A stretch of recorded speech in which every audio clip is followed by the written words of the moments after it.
My wife said, "It's just storytelling, Noah. Audiences connect with authentic emotion between people who have shared history."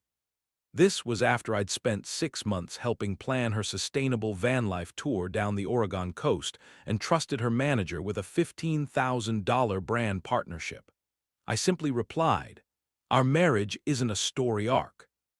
Then I started reading the actual contracts and discovered her team had secretly written bonus clauses for rekindled romance content, featuring her ex-boyfriend photographer. My wife is now facing a suspended YouTube channel, lost brand deals, and had to publicly apologize after I used coastal protection regulations to shut down their planned livestream the night before their biggest event at Cannon Beach. But let me back up, because what happened next won't make sense without understanding how deep this went. I'm 29, work as a craft brew consultant, and handle logistics for events around Portland. My wife Riley is 27 and has built this successful lifestyle YouTube channel over the past 3 years. When she decided to pivot into sustainable van life content, I was completely supportive. I helped her plan routes, secure filming permits, coordinate with brands. This was supposed to be our thing together. Everything changed when her manager Kendra brought Dylan into the project. Dylan is Riley's ex-boyfriend from college. He's a travel photographer, and I'll admit, he's talented. Really good at capturing what Kendra calls authentic moments with emotional depth. When she suggested bringing him on as the official photographer for the tour, Riley seemed hesitant. "I don't know if that's a good idea," she said during one of our planning meetings.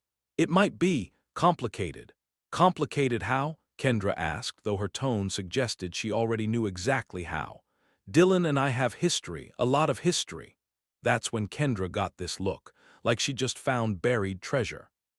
"History sells," she said. "Audiences love authentic connections, people who have shared journeys together." I should have paid more attention to the way she said shared journeys. The tour was set to launch in early September, perfect timing for Oregon's golden season. The concept was simple. Riley would document sustainable van life practices while traveling down the coast in our Airstream, with a small crew following in a second vehicle. The brand partnership was with EcoFlow, a solar generator company, plus several smaller outdoor lifestyle brands. The contracts looked straightforward when I first reviewed them. Standard influencer agreement, usage rights, content delivery timeline. But there was an addendum that Kendra called creative incentives. Basically, if the content performs above baseline metrics, there are bonus payments, she explained. Extra 5,000 if we hit certain engagement benchmarks. "What kind of benchmarks?" I asked. "Views, comments, shares, the usual stuff, plus something they call story arc completion basically, if the narrative feels complete and authentic to audiences." I didn't think much about what story arc completion meant at the time. The crew was small, just Riley, me, Dylan, Kendra, and Theo, the brand representative.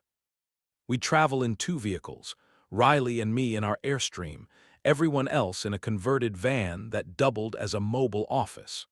The first red flag should have been the sleeping arrangements. "So Dylan will bunk with you guys in the crew van?" I asked Kendra during our final planning meeting.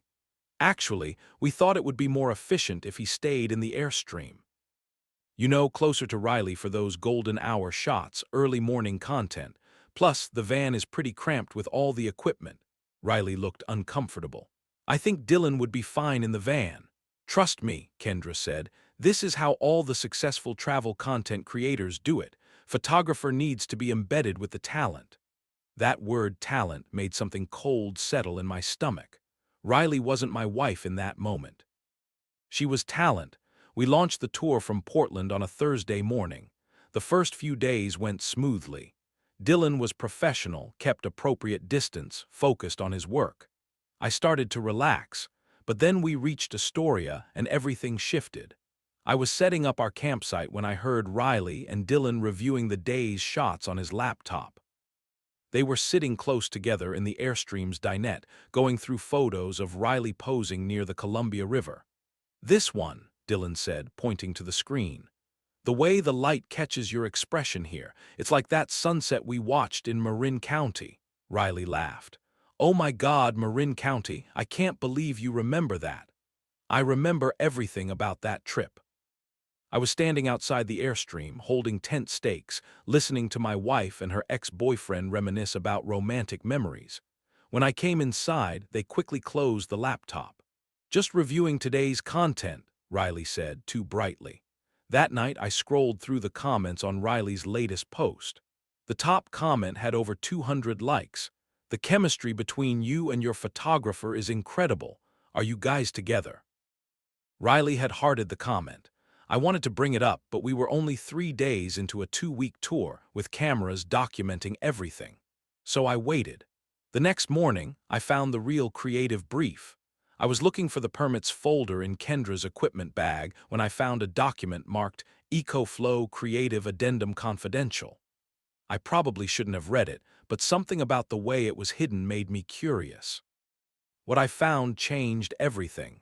The bonus payment structure wasn't just about views and engagement.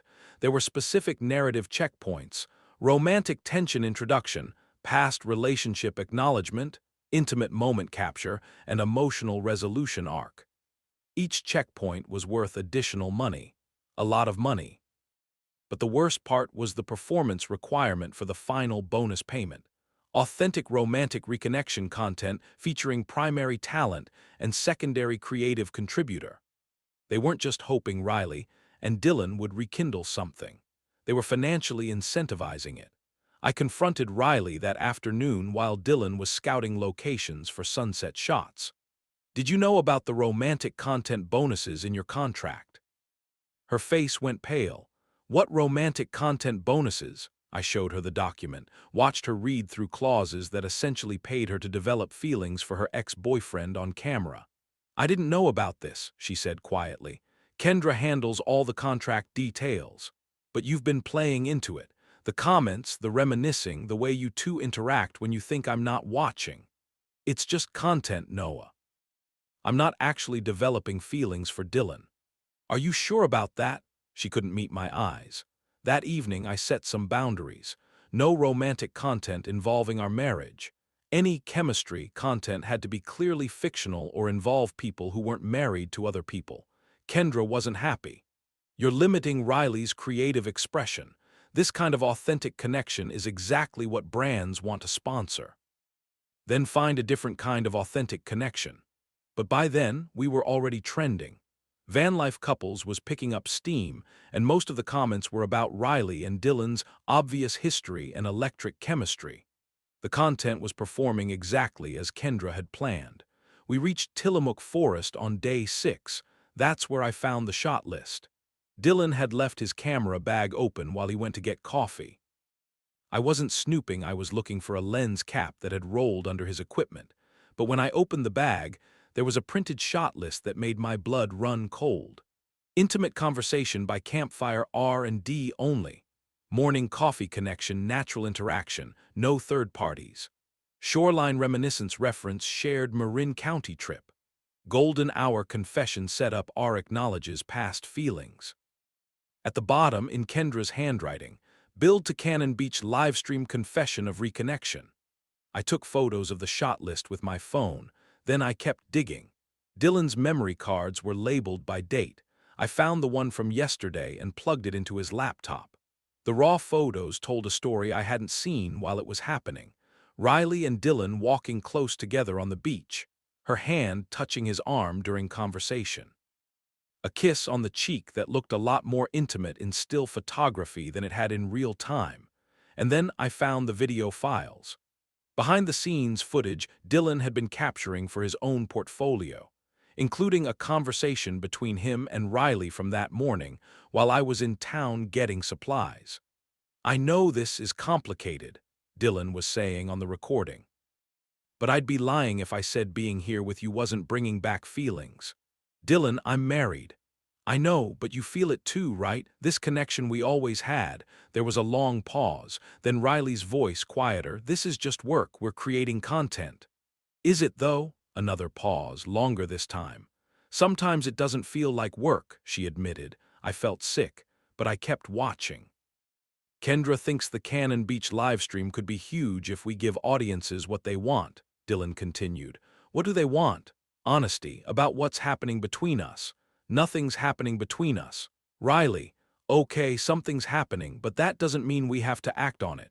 What if we did just once, for the content? My wife actually considered this question for several seconds before answering. I don't know.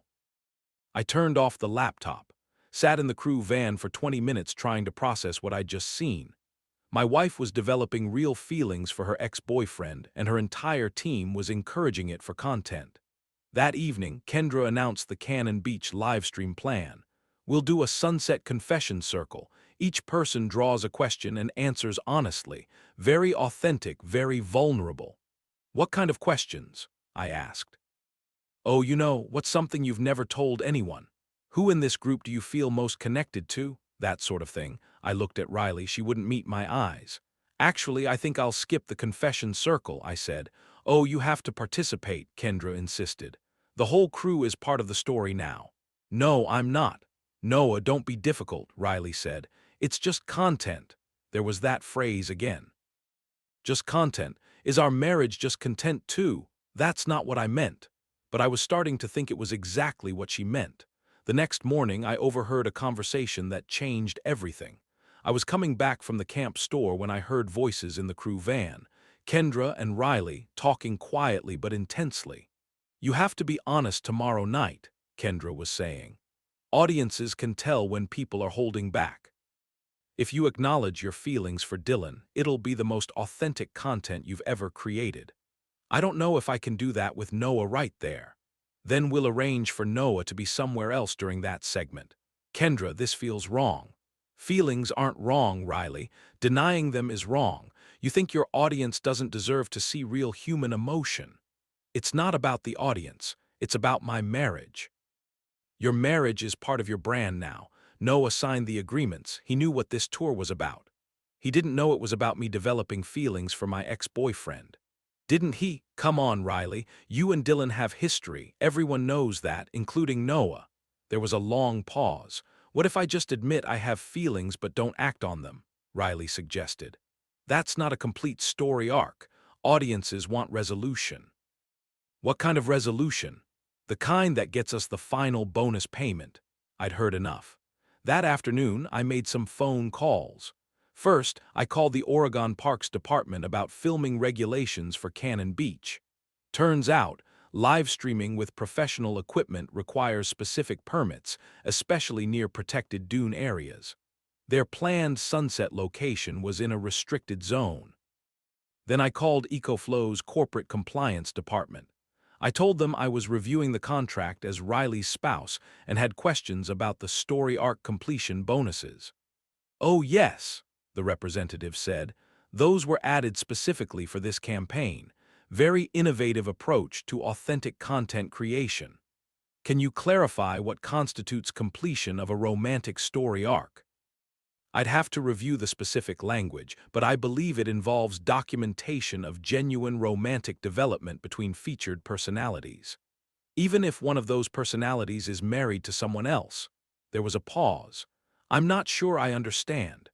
The story arc you're paying for involves my wife developing romantic feelings for her ex-boyfriend, on camera, for money. Sir, I'm going to need to escalate this to our legal department. That evening, I sat Riley down for a private conversation. I know about the shot list, I know about the confession circle setup, and I know you're developing real feelings for Dylan. She started to deny it, then stopped. How do you know? Because I've been paying attention. And because Dylan's been recording everything, including conversations where you admit you have feelings for him. Her face went white. He's been recording our private conversations, for his portfolio, behind-the-scenes content. Oh my God. Riley, I need you to understand something. This isn't just about our marriage anymore. What your team is planning violates the terms of service for multiple platforms, breaks several contractual agreements with brands, and potentially violates state regulations for commercial filming. What do you mean? I showed her everything I'd documented. The permit violations for Cannon Beach. The corporate compliance issues with EcoFlow. The platform policies against deceptive romantic content. If you go through with tomorrow night's live stream, you're not just risking our marriage, you're risking your entire career. She was quiet for a long time. What do you want me to do? I want you to choose your marriage or your content. That's not fair, isn't it? Because from where I'm sitting, you've already been choosing content over our marriage for the past week. The next day was supposed to be the climax of the tour. Sunset livestream at Cannon Beach, big romantic revelations, completion of the story arc Kendra had been building toward. Instead, I made a different phone call. I contacted Ranger Mills from the Oregon Parks Department and asked him to meet us at the planned filming location. When Kendra's crew arrived to set up, he was waiting. "I understand you're planning to livestream from this location without proper permits," he said. "We have filming permits," Kendra protested. "You have general content creation permits, not commercial live streaming permits for protected coastal areas, and definitely not permits for the lighting equipment you're setting up in restricted dune habitat." While Ranger Mills was explaining regulations to an increasingly panicked Kendra, I had a conversation with Theo from EcoFlow. "I've been reviewing the contract addendum," I told him. "The story arc completion bonuses you agreed to pay, they violate your company's stated policies about exploiting real relationship conflicts for promotional content." "I'm not sure I follow. You're paying my wife to develop romantic feelings for another man, on camera, for marketing purposes. How do you think that's going to look in your corporate compliance review?" Theo went very quiet. "Furthermore," I continued, "if this livestream happens without proper permits, EcoFlow could face fines for unauthorized commercial activity in protected coastal areas." "What do you want me to do? Cancel the livestream, void the story arc bonuses, and review your content policies to make sure this doesn't happen to other couples?" Within an hour, everything was shut down. The livestream was canceled. EcoFlow pulled the bonus payments and terminated their relationship with Kendra's management company. Dylan was removed from the crew for safety and compliance violations. Riley was devastated. "You ruined everything. I saved everything that actually matters. My career is over. Your career as someone who monetizes fake relationships is over. Your career as an actual content creator can continue whenever you're ready to create real content instead of manufactured drama." That night, Riley published a video apologizing to her audience. She admitted that recent content had been influenced by external pressures to create artificial romantic tension, and announced new policies requiring written consent from all family members before featuring relationship content. She also announced a 30-day break from posting while she reassessed her content strategy and personal priorities. The tour ended early. We drove back to Portland in silence. A week later, Riley moved out of our apartment temporarily while we figured out whether our marriage was salvageable. I changed all the passwords on our shared accounts, revoked her access to our joint business equipment, and started the process of separating our professional and personal finances. But here's what I learned from the whole experience. The creator economy can turn anything into content, including your most intimate relationships. Once you start viewing your life through the lens of audience engagement, you stop living it as actual life. Real love needs privacy to grow. It needs space for boring moments, for conflicts that don't have neat resolutions, for feelings that aren't optimized for maximum shareability. The difference between sharing your life and selling your life is consent, not just legal consent, but emotional consent from everyone involved. Riley and I are in counseling now. She's working on rebuilding her brand around sustainable living content that doesn't exploit our personal relationship. I'm consulting with other content creators who want to establish healthy boundaries between their public and private lives. 6 months later, I got an email from a digital ethics organization asking if I'd be interested in developing guidelines for relationship content in the creator economy. Apparently, what happened to us wasn't unique. There are a lot of couples out there whose relationships became casualties of the content machine. I said yes to that consulting opportunity, Because sometimes the most important content you can create is the boundary that says this far and no further. That boundary saved my marriage, and it's saving others too.